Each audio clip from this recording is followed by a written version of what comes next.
impression that I got was that because the book is translated from Pashto to English, so I should speak in the language that it has been translated, but, and this but always shows up, it looks like speaking in English will not be the practice of the day.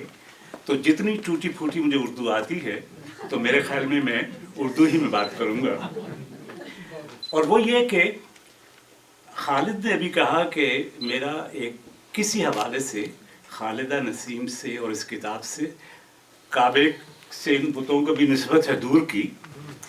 वो रिश्ता ये है कि कुछ अर्सा पहले खालिदा ने अपने घर पर एक लंचन की दावत की, तो my association is not with the launch, it's with the lunch. और उस लंच में Khalida Nasim just casually mentioned that she is reading, studying, and thinking of translating Ghani Khan. Now, I have a confession to make. I had not even heard the name. And my knowledge of Pashto could be put in a thimble, angushtane mein wo aa sakti thi. But I had one link with Pashto because Khushal Khan Khattak, who was the hero of Ghani Khan, had come to my rescue long time ago when from Government College Lahore we had gone to Khyber Union. You might remember Khyber Union was one of the greatest institutions in Peshawar. And the debate had a tie, so they wanted to break the tie and they gave a topic which was about patriotism. So I asked someone, I said, can you give me one line which can bring the house down?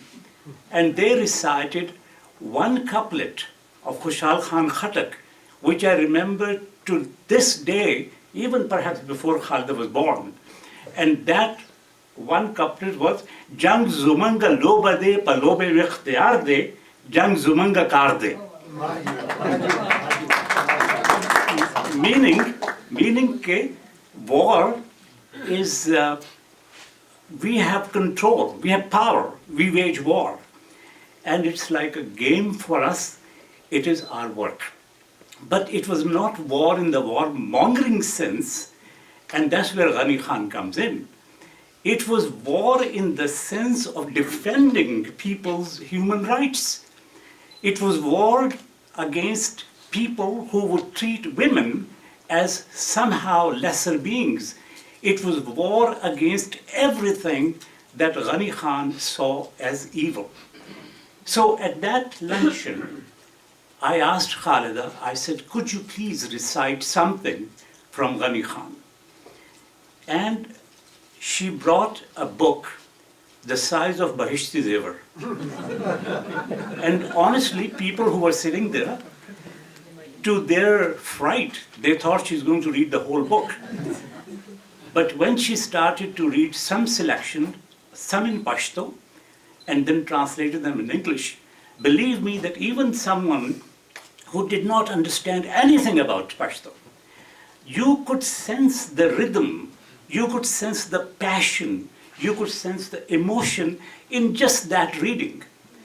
And I was the first person to really encourage at that time. I mean, she was already doing the translation. I said, I'm waiting for the book to come out.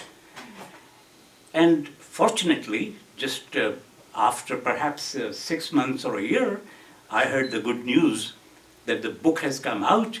And when she asked me to review it, frankly, I was honored. Thank you. Thank you, Khalida. I just want to very quickly mention that for me, there are 3 things that a translator should possess. First of all, the translator must have command on both languages. It is, and I'm sure Khalid Suhail has perhaps narrated this very famous story by now, that when somebody approached Faiz Ahmed Faiz, कि मैं आपकी उर्दू शायरी को अंग्रेज़ी में तर्जुमा करना चाहता हूँ, तो फैज़ साहब ने कहा, मगर इसमें आपको कम से कम एक ज़बान में तो महारत होनी चाहिए. But that was not the case with Dr. Khalida Nasim, she had the command in both languages, in Pashto and in English.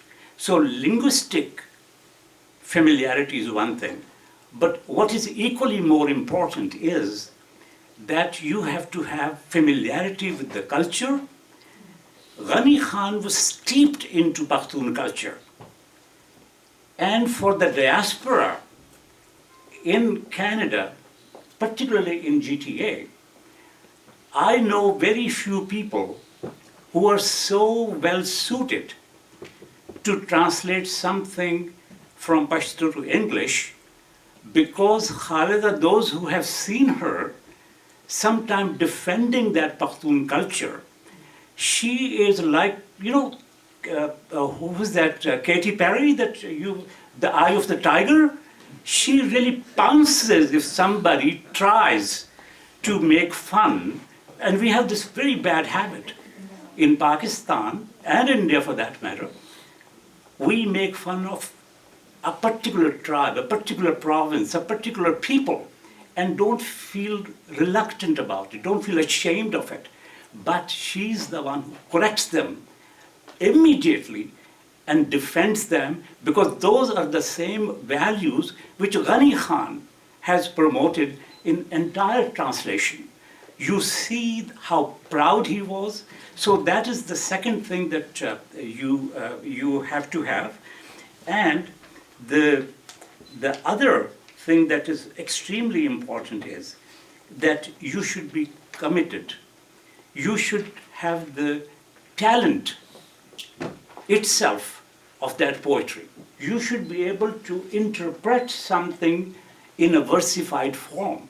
If you do not have the talent and then translate, you can perhaps become a member of that, to Mera Haji Bago, Mantara Mullah Bago kind of thing. You can have a mutual society of admiration, but you will lack that poetic. And in this case, I have seen that Khalida has really gotten the spirit, the essence of Ghani Khan, because I read her only in English. And as I said, I do not have that knowledge, but I'll mention to you just one little, that her talent. I saw that book, and if you those who have bought this book, if you read it, the title of the book is Echoes from the Mountain, and the first poem there is An Echo from the Mountain. And I thought this was perhaps the translation of Ghani Khan's poem. I was convinced it's a translation. She fooled me. Till I found out that it was her own poem. She had written that poem, and it could easily be the translation which she had conducted. I'll just read you the eponymous poem named after the book itself, and it says, "The mountains speak to me, echoing. Is this poetry? The words reach out, hold my hand, and take me along. I walk with them, the mountains, the beauty, the words and I, all become one, all one poetry." That's her poem. And I really thought that it was Ghani Khan's translation. So these three, she meets that criteria of these three requirements. And one thing I just like briefly to mention, she even rescued Ghani Khan. And the way she rescued Ghani Khan is that we people, we have a tragedy. And the tragedy is that we sometimes go into two extremes. One is that we live in silos. One region's cultural richness is totally ignored by other regions. One region's poetry is not understood by anyone, so that's their silo. And on the other extreme, we have this monoculture, which reduces everything into commercialism, consumerism, neuters everything that is rich an individual. Khalida has selected poems which actually intersect both. They build a bridge. They do not create barriers and walls between cultures. They bring those cultures together. And thank you for doing this, because the diaspora needs it. The Pakistani, South Asian community, the Pakhtun community here, they need it, because his poetry, Ghani Khan's poetry, was not meant just for the region. It appealed to the most human values, which should be brought into as far away from those valleys, and so far away that if you go any farther, in Canada we are so far away कि अगर हम और ज़्यादा दूर चले जाएं तो नज़दीक हो जाते हैं उधर से. ये ऐसी दुनिया है. तो one thing that I just want to mention very briefly is that the cover of the book. Khalida did not design it, but she selected and she approved and she had her input in that cover. And that means a lot, because when you look at the cover, you find there that it has actually personified the book and the personality and the poems and Ghani Khan itself, because it shows mountains which are not hard mountains, they're not rocky, they're ethereal. They look almost like a spiritual thing, and a solitary figure is standing there as if he is a part, not only a part of nature, as if he's nature itself. And that was Ghani Khan, because he combined these politics, culture, gun culture, defense and everything. He was the one person who was actually punished because of Bacha Khan, who Khalid has so correctly pointed out that one of the very few people we can actually respect as a politician who had that character. Ghani Khan suffered for the sins of his father. He was in jail from 1948 to 1954. But what the jail did for him, it actually liberated his imagination, and he wrote his best poetry. You know how sometimes unintended consequences of the darkest cloud can have silver lining? That was the unintended consequence. He suffered for that, but fortunately, and I'm very reluctant to say it, General Zia did only one good thing in his life, and that was he was awarded Sitara Imtiaz by him. So he did get his recognition. In the end, I would just like to say this, and Khalid has mentioned this, that there are three dimensions to Ghani Khan. His utter devotional love to his wife and mother and children. Love was one. Patriotism was another one, but not the patriotism of nationalism, but patriotism of respect for the land that belongs to you. Your rootedness was his thing. And the third thing is religious extremism.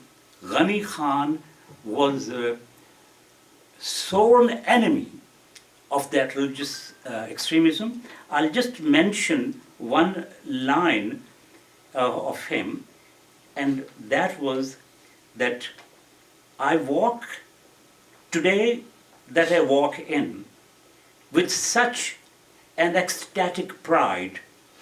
God knows tomorrow to whom this garden will belong. And then comes his signature, boldness and patriotism. I'm not afraid of death, as I'm a Pashtun, but displeased I get with pointless and futile death. That was Ghani Khan. In the end, I would just mention, he was known as Diwana Shair, the madman. And his madness was not the madness of a crazy person. His madness was the madness of moral clarity. He knew where things stood. He knew where humanity should be. And if it is not, he was prepared to accept any challenge. And some people who understand Persian will find meaning in it. He was prepared to get all the beating, and it was like Divana, that Divana poet. Divana barahe ravado, tifl barahe. The Divana is going this way. Children, street urchins are going that way. Yaran, magarin shahr shuma, sang nadarad. Friends, don't you have any stones to throw at this madman? That was Ghani Khan. And with that, congratulations. And I really think you have done a favor to all of us to bring him to us. Thank you.